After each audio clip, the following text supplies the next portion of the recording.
name's Pat. Welcome to the fourth installment of Make Talk Play. We've got four presenters. I've got John Tuttle, who's going to be talking stuff. We've got Devin Griffiths, author, going to be talking about his book. We have Aaron Horn, who's going to be talking about indie game development and making your own game. And we have Richard Cheek, who's going to be talking about his game and a process that I'm going to just mumble through. And so, Jesse Crafts Finch, come on up, man. Oh, no, it's two. All right. I'm Announcement Jesse, and I run a company, Guerrilla Tactics Games, and I'm looking for an environmental artist, not to do matte paintings, which is what everybody thinks of, but to do props. So if you're looking for a contract gig towards the end of December, let me know. Now I'm Announcements Jesse, and so last month was with Black Friday taking over everything, kind of a slow month, but Unity released version 4.6, which includes the source code for their UI, which is good because you're going to need to make a lot of changes to it.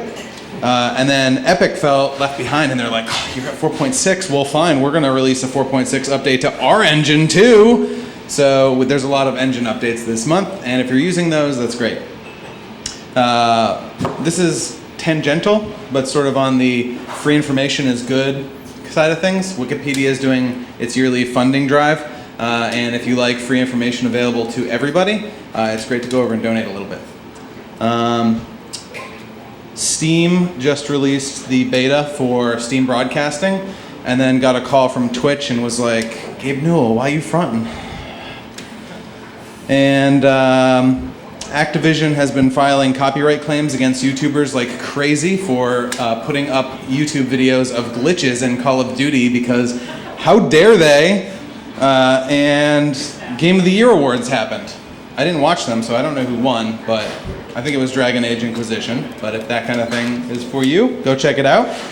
And news from October, which I forgot to mention, but is kind of exciting for the Hack Your Game crowd, but also for mobile developers, is Google released Google Play SDK as a part of that, an update to allow for a local multiplayer. So if you like local multiplayer and build on Android devices, that's something to check out. The Global Game Jam is coming up, and the local areas which are holding events for people to congregate and take part in that are Northeastern and MIT. And then to leave it on a total downer, Ralph Baer died. He was 92 years old. He was the guy who created the Magnavox, and possibly more importantly, depending on how old you are and what your gaming preferences were, the Simon Says electronic toy. Sad day. So we'll leave off with that. All right. Damn. Big round of applause for Jesse, thank you. So now time for the main show. Actually, our own John Tuttle is going to kick off the lightning talks for the night. So lightning talks, just if you haven't heard, it's basically 5-minute presentations by a variety of people covering different topics of game development. And so yeah, everybody make John feel good.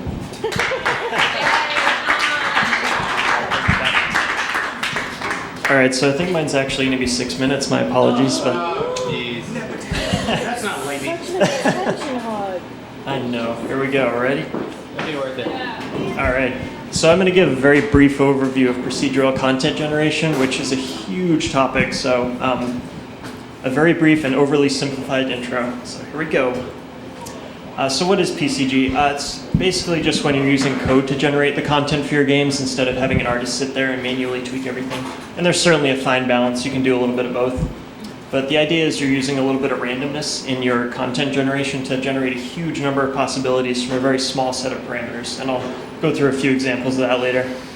It's been used for everything under the sun, really. You've got procedural worlds, you've got narrative elements, weapons, equipment, music, textures. Everything you could stick in a game has been probably done procedurally, and there's a lot of people experimenting with it, which is great. But as always, it's good to use a little bit of it in the game, maybe not the whole thing, because some games are completely procedurally generated, and they often end up feeling kind of aimless. So you sort of need something to ground the player usually. But basically, it is awesome for programmers, because if you don't have an artist by your side, it's a great way to get a lot of stuff into your game for cheap, and you're doing what you love, programming, and it's a good way to generate that content. So it has been a fad recently, but it actually goes way back, pretty much since the history of video games. It was a great way to save space back in the 80s. If you have 1,000 levels in your game, that's going to take up a lot of space, unless you can generate them on the fly, which is what games like Rogue and Akalabeth did. And there was also one in 1984 that really upped the ante. It was called Elite. Had something like 2 to the 84 galaxies, which is a huge number and would take up a ton of space. They didn't really have space in the 80s, so it's been there from the beginning. Skip ahead 15 years, a game called Diablo, which most people probably have at least come across. They used a ton of procedural generation in their game. They did a really good job of mixing the static with the dynamic. So they had these towns and landmarks that are always the same, that the player could kind of identify with. But then they were all connected together with these randomly generated worlds, and it creates a lot of replay value. Because every time you sign onto a server, you got a whole new world to play with. And their loot system, all the items that got dropped by enemies, also very procedural. You might get a belt that has like 7 different stats on it, and it could be pretty much anything. And what they were doing here was taking advantage. This is the only math in the talk, by the way, I promise. Well, almost. So, for example, if you have 5 different things you can have on an item, 5 parameters, that means you have 32 ways to combine them. But if you double that, go to 10, then you have 1,000 right there. Double it again, you have 1,000,000. So as you can see, you double the number of parameters, you get a ton more possibilities, and you're not putting that much more in. So like add the fire attribute to a sword, for example, and you have a ton more possibilities just from that. Borderlands, another game that did this well, they made a big part of their marketing campaign saying they had 87 bazillion guns, which is a made-up number, but was probably pretty accurate. So they did the same thing with their guns, but an interesting element they added was the physical makeup of the guns was also procedural. So you might get 2 guns that do exactly the same thing, but they look totally different. And just adding that element makes the number of guns in the game, it just explodes. So that's a great way they added procedural content. Left 4 Dead, a co-op zombie game by Valve. They had a really interesting take on procedural generation where they had an AI director running each level that you play through. So it would control sort of the flow of the game, how many zombies came at a certain time, what items showed up where. It would close off pieces of the level. And that was generating a procedural experience, sort of a narrative element for the players. And it's so much fun to play over and over and over again, even though it's the same level every time. So that was a great way to use procedural generation. Big one was Minecraft in recent years. They kind of, I think, kicked off a lot of interest in the indie scene. They used something called Perlin noise, which is, okay, this is a little more math, but all this looks like the static on a TV screen. You're basically just taking numbers between 0 and 1 over and over and over and over. So 0 would be white and 1 would be black. And you do this for a whole 2D map.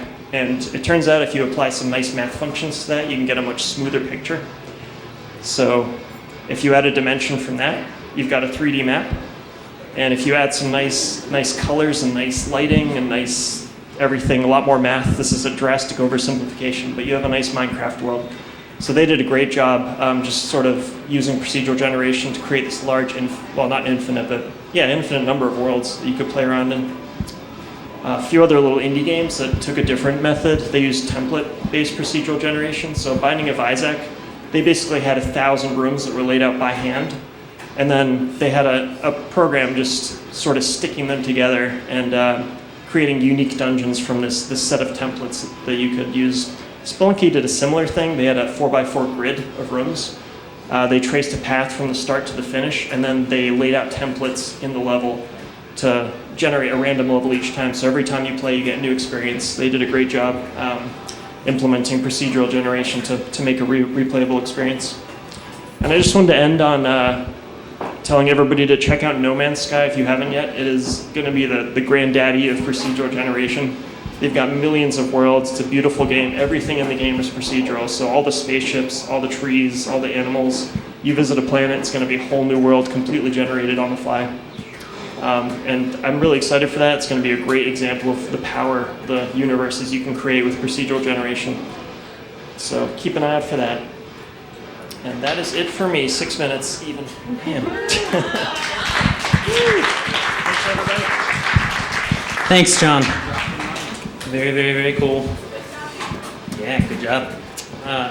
Jack.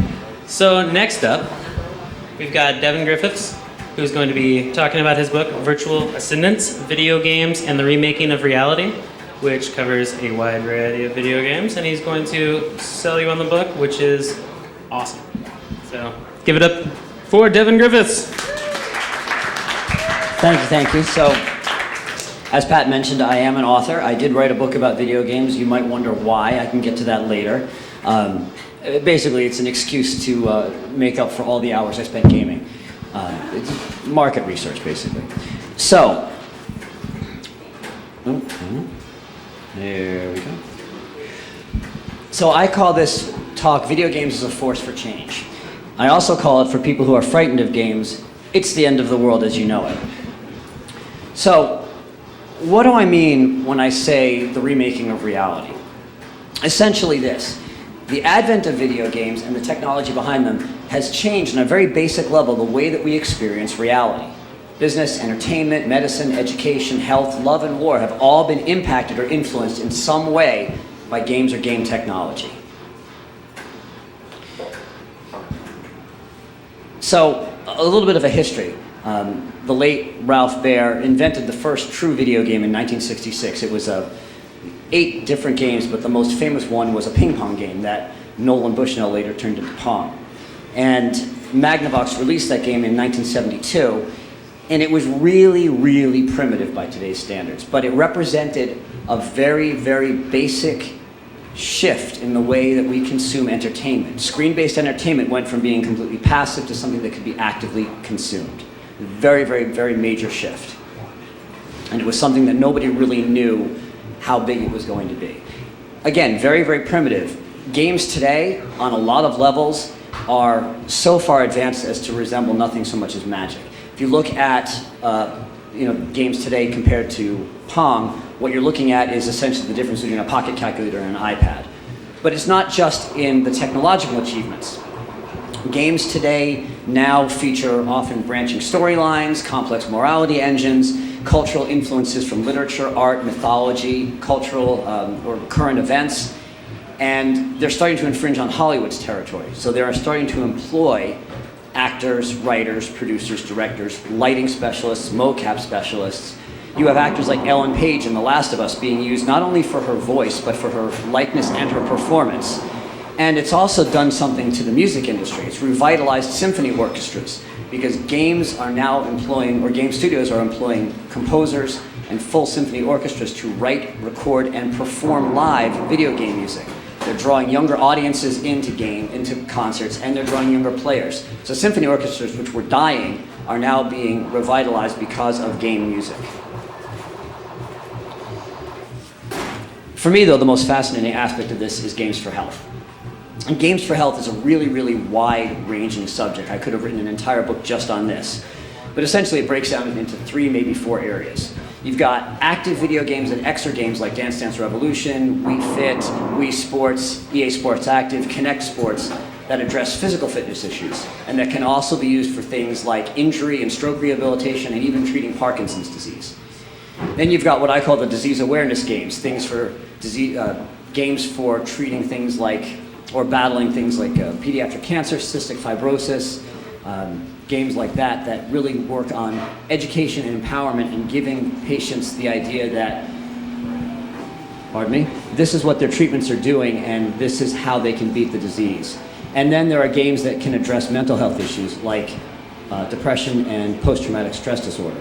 And there are also simulations now that are being developed to train first responders and EMTs in how to assess and manage accident scenes or disaster sites. They also do things like pre-exposure therapy so that when these people get on the scene of an actual accident, they can perform to the ability that they have to. Another area is education. Games are now really entering the classroom, off-the-shelf games as well as games being specifically created. So Portal 2 allows you to teach basic physics, psychology, gravity, optics. Minecraft allows you to create buildable circuits so you can teach electronics and digital logic. And to me, I think the most fascinating is Why Flu and Corrupted Blood. And if you don't know about these, I'm sure most of you do, but if you don't, I can talk about them later. But essentially, scientists and educators use these events to teach people how a pandemic can spread or be treated and stopped. It's a fascinating story, which I could spend a lot of time talking on, and I'll be happy to afterwards. But not just educators, but policymakers are now using games for educational purposes. And telling stories. This is where indie games can make a really, really big difference, because it doesn't cost a lot to make a game now. And games have gotten beyond the idea of this is really cool, let's see what we can do visually and audio, let's see how we can make this explosion really cool. And let's now talk about what kind of stories that we can tell. So games now are used as a means of personal expression, artistic expression, communication, and even simply their works of art. And game developers are addressing issues now that deal with love, faith, betrayal, spirituality, death. If you look at a game like That Dragon Cancer, I don't know if you know this game, but the developer designed this game to portray a father dealing with his son's terminal illness. And it came out of his own experience of dealing with his son's terminal cancer diagnosis. There's a game called Journey, which I'm sure you've all heard of, but the idea behind that is to create this sense of wonder in the experience of the unknown, and to create an emotional connection among strangers that are all undertaking the same quest. There's another one, Endgame Syria, which puts you in the role of controlling the rebel side of the Syrian civil war, forcing you to make political and military decisions to resolve the conflict. Half the Sky is another one that looks at addressing issues facing women worldwide, including oppression and domestic violence. And a recent one that's coming out, I think probably sometime later, I don't know if you know about This War of Mine. It's a game, I think it's coming out this fall, or this winter, this spring. Oh, it's already out? Excellent. If you haven't seen it yet, this is fascinating. It puts you in the role of a victim of circumstance. You are forced to flee your home and live in a war-torn city, and you have no weapons and you have no resources but what you can scrounge, steal, beg, or borrow. And sometimes you have to make decisions that result in the death of someone else but increase your own chances of survival. So, in essence, this is what I'm talking about when I say that games are changing reality. Games are not just for entertainment any longer, although there's a lot of value in that, but they're being used for a lot of different areas that really are going to be impacting people on a very daily basis from now and well into the future. And if you have any questions, I'll be here all night, so thank you very much.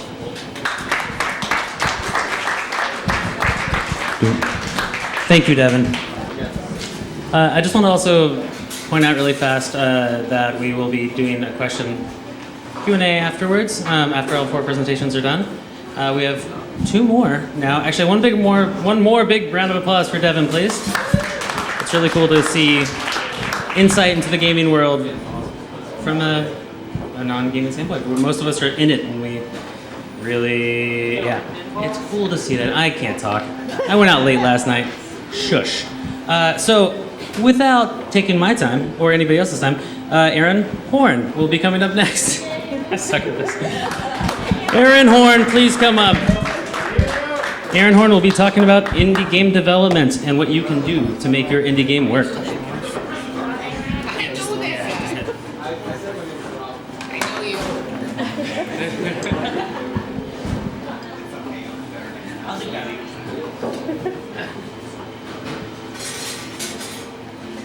Indie games.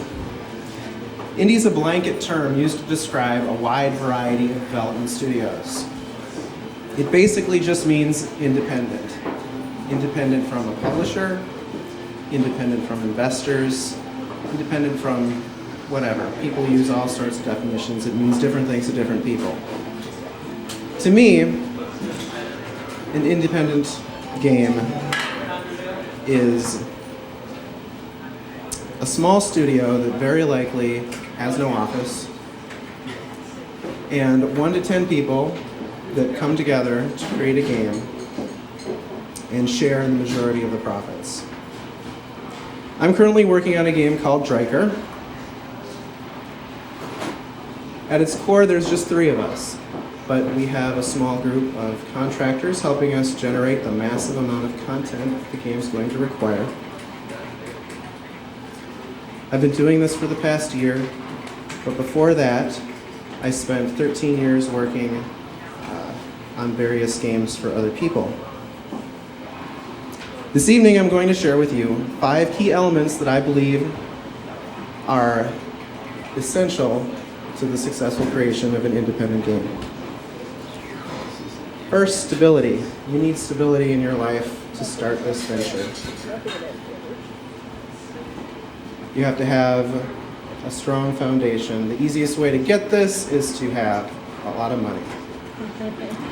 To save your money, maybe from 13 years of working for other people and learning how they do it. If you have nice parents that want to give you some money, that want to let you live with them. If you don't want to live with your parents or family, it really helps to have an understanding and employed spouse.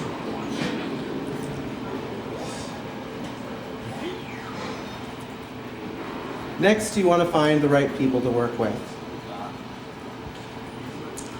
It's kind of tough to define. You want to work with trustworthy people. People that are ideally in a similar financial situation to you, that aren't going to, after 6 months or a year when you find out, oh no, it's going to take a little bit longer to finish this game, they aren't, oh crap, now I've got to go find a job and a lot of money. Is it? That's good. Okay. Just towards your mouth. Towards my mouth. All right. Towards your mouth, baby.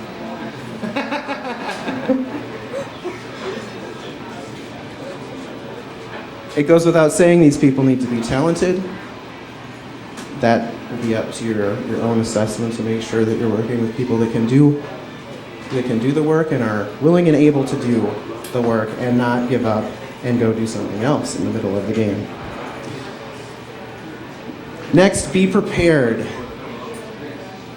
If you've worked for a studio, you probably had a pretty narrow role working on an independent game with a couple other people or by yourself. You'll be responsible for everything. Marketing, hiring, managing. Actually, another thing you'll need to be prepared for is that 60 to 70% of your time is actually going to be spent not working on the actual product, but doing all those other activities. Finally, change. You need to be prepared to change. You need to be prepared to change your ideas about what the game is, what it's going to be, what it needs to be, what your style is, what your comfort level is working with people. Next, document everything. Here's my take on contracts. Contracts, a lot of people are afraid of them. You know, you hear all these stories about people getting screwed over. I don't think that's the point of contracts. If a contract is done well, you won't have those arguments later. The whole point of it is to codify where everybody is. If something ends up going wrong, it's not a failure of, well, I mean, it is a failure of the people, but the contract, there's something wrong with it. It should have been more detailed. The problems are usually because people ended up with having a different idea in their heads of where things were supposed to end up. And that leads to arguments. And if that was all written down at the beginning in a contract, there wouldn't be that problem. Okay, that's my big thing about contracts. You also want to document meetings to make sure that everybody's on the same page with decisions and deadlines. It's very easy for 2 people or 1 person to go off and decide something and think that they told people but didn't. And that can lead to problems too. Finally, document your specs. This is working with contractors. It kind of forces you to put specs because you've got to make sure that you know what they're doing, they know what you're doing, and you know how to evaluate when it's time to come to pay them. Finally, make something that'll sell. Make sure you do your market research. Make sure you do sales projections. Decide on what your hook is, what your catch is, what makes your game different. And develop for a need that you think is out there. I expect to be working on Dryker for the next 2 years, maybe hopefully 1, maybe 2, hopefully not longer than 2 years. In that time, I'm sure I'm going to learn a lot more about indie game development and have a lot more to share at future presentations. However, I believe these 5 core principles that I've shown you today are not going to change. They're still going to be the 5 key elements to creating a successful indie game. Again, those are stability, the right people, being prepared for anything and everything, documenting, and designing your game to sell. Thank you.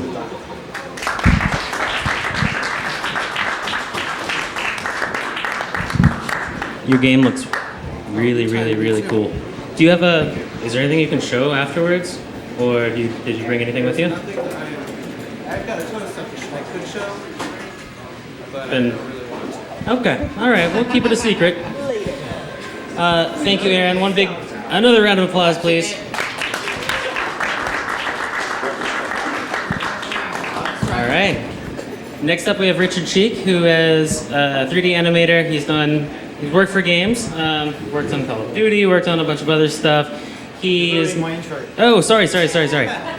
I'll just let him talk then. He's gonna have something good to say. I was just gonna say I do know what you do, but here you go, Richard Cheek, everybody. Thank you. Okay, well, as Pat said, my name is Richard Cheek. I have over 20 years professional experience in games, movies, and TV. If I go to my next slide, there we go. Mainly as an animator and technical director. I've worked on many games, but I expect the most well-known game is Call of Duty. I was TD at Infinity Ward for a few years. More recently, I've been doing less games and more animation work for movies and TV. Projects you might know include things like Terra Nova. I rigged most of the dinosaurs for that show. I did some stuff for Snow White and the Huntsman. That was a fun movie. I did digital doubles and rigs for After Earth and some stuff for Beautiful Creatures, amongst other things.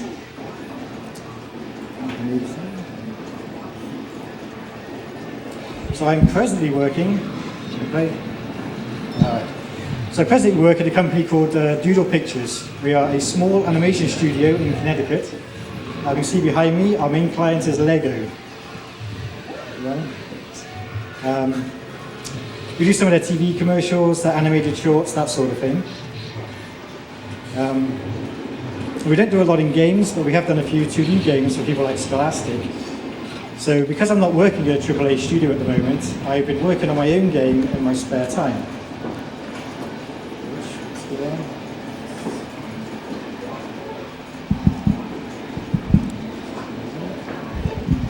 So this is the Goblin Abyss. It's an action RPG game inspired by games like Diablo. It's set in a dark underground world populated by goblins, trolls, and other weird creatures. You play as a barbarian who's been tricked into helping a goblin clan. War is brewing in the Abyss, although no one knows why, and it's up to the player to work it all out.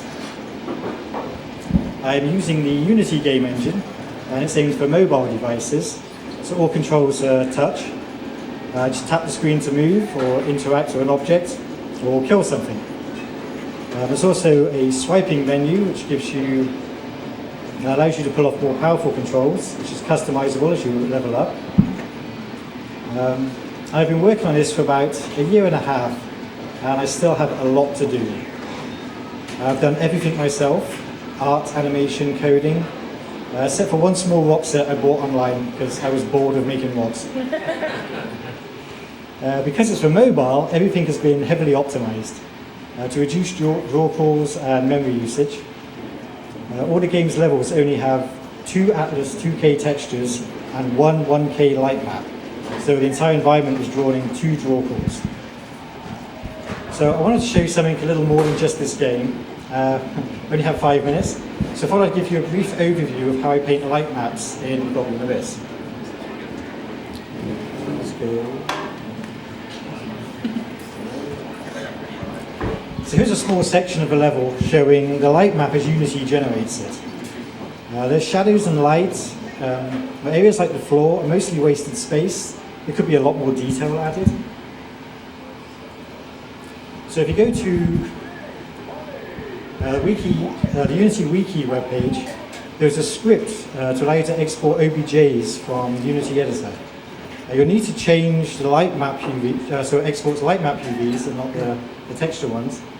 Then it's possible to load the whole level as a 3D object and paint the light maps.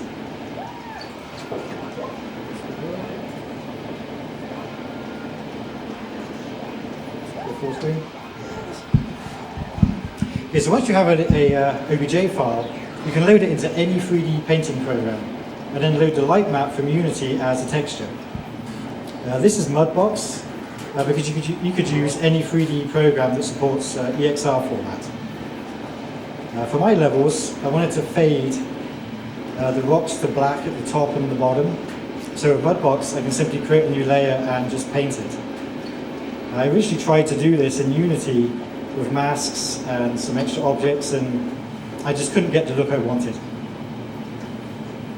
So now I can use all the painting tools. It's Mudbox, and just paint, use the stencil, the brushes, whatever I like, and just add as much detail as I like to these light maps. It's easy to paint in dirt, extra textures to the ground, just to break up the tiled look. And basically, you can paint anything you like. The light map is very low res, but it's surprising how much detail you can get. Once you're happy with the results, you can just save over the light map in Unity, and it will import it just like any other texture and update in your game. So I've seen this done by other people in Photoshop, but if you've ever looked at a light map, you know it's really hard with the auto-generated UVs. By painting things in 3D, you can get much better results, and you can paint over all the seams and see what you're painting. So unfortunately, that's all I have time for. I only have 5 minutes. If you have any questions or just want to see the game, come talk to me afterwards. Woo, thanks.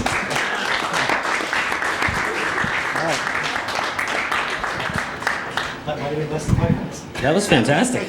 Well done. Again, one more big round of applause for Richard Cheek, please. All right. So, actually, we'd love to get everybody back up here, all the presenters, and offer a time for questions. If you guys have anything, any of the four guys, we have John Tuttle here once again, Richard Cheek, Devin Griffiths, and Aaron. I'll be Aaron Horn. No, you can be Aaron Horn. And Aaron Horn. Jesse has the first question. Sweet.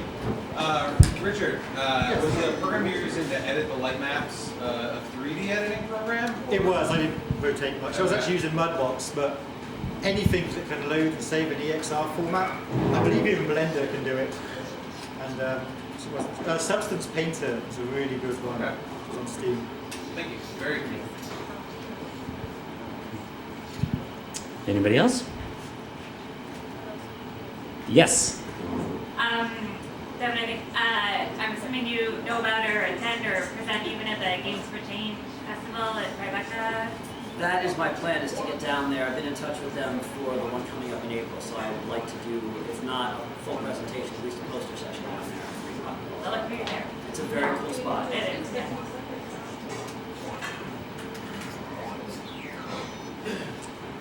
Anybody else? Any questions?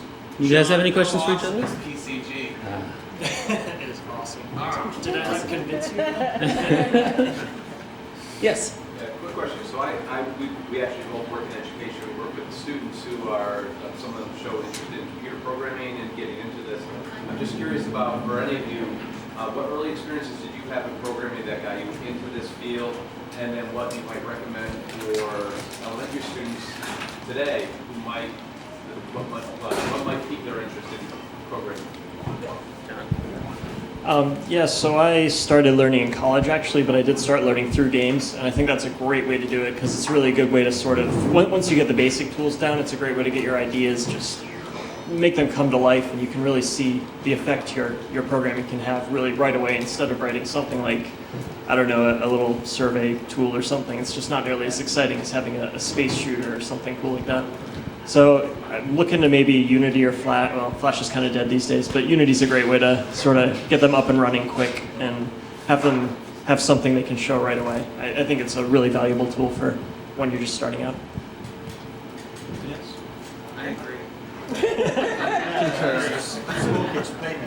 Playmaker. Do you want to talk about quick intro to Playmaker? I have no idea how to use it. It's made for people who can't program as well. Right. It's simpler, easier. Yeah, there's lots of programs like that, like MIT Scratch as well. I mean, you're probably aware of some of these, but yeah, there's tools for people who can't program per se, but they can sort of teach programming concepts through visual layout.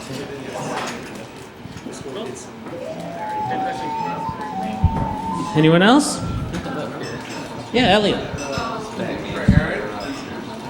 Hey, Aaron. Did you go over the making money part? Making money as an indie? Like marketing? Any kind of, like, should you plan for marketing? I don't know. I mean, you said plan for everything, but can you speak about, like, actually publishing or choosing a platform, or how are you gonna, like, how you plan on selling a game? Yeah, or any, yeah. Talk to your game. We're going to be publishing on PC primarily, because right now it's easiest to test for PC because you can publish right from Unity to PC. We're writing our game in Unity. We're already approved for Xbox One. You know, obviously, the more platforms that you can get on, the more exposure you'll get. Our goal is to launch on console first, and then move to PC, because statistically, games that release first on console and then PC end up doing much better than releasing on PC and then console. That might just be coincidence, but we're going with it. As far as marketing goes, though, right now we're putting all of our efforts into getting a really awesome looking Kickstarter page that will convince people to give us money so that we can finish the game. Right now everybody's using personal funds, and there's no income, and it would be nice to have both the confidence booster of getting lots of money from other people interested in the game, and also it would be nice to have money that we could not have to spend all of our own money on it. Does that help? Cool.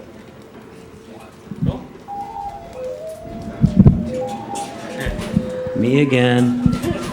All right. Yeah, anybody else? Any other questions for these fine 4 people? Well, thank you. One big round of applause. The biggest round of applause you got for these guys. Thank you, Devin. Thank you, Richard. Thank you, Aaron. Thank you, John. Cool. Come up and talk to them too. I'm sure they'll be happy to answer any questions if you don't feel like talking to a loud group of people, which is where I usually feel more comfortable. But yeah, we also have this bucket. Please tell us what you want to hear, what you want to see from Make Talk Play. And we'll keep on doing it, because this is fun, and we're really glad. It's awesome to see everybody out here, all the support that you guys have given us so far.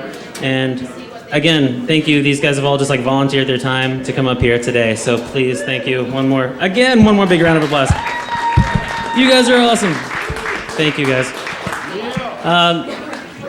Just wanted to say this will either be January or February, but was introduced recently to Eric Robinson, who of Sonic Bloom, which is an audio. Where are they based in? In Boston?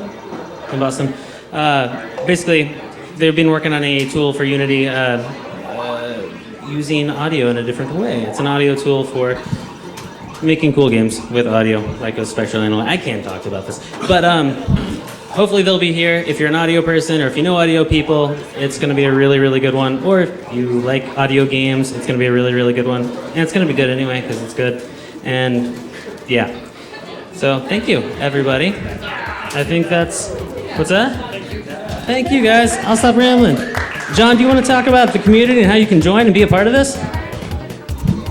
Yeah, we're on Meetup. That's our main method of communication, but you can also find us on Facebook and Google+, and there's our Twitter handle @PVGameDev. Is that right, Jesse? Yeah. Okay. All right, and we have a website set up, but the Meetup is the best way to stay in touch, because we usually post there first. So come find us if you're not already on there. Thank you.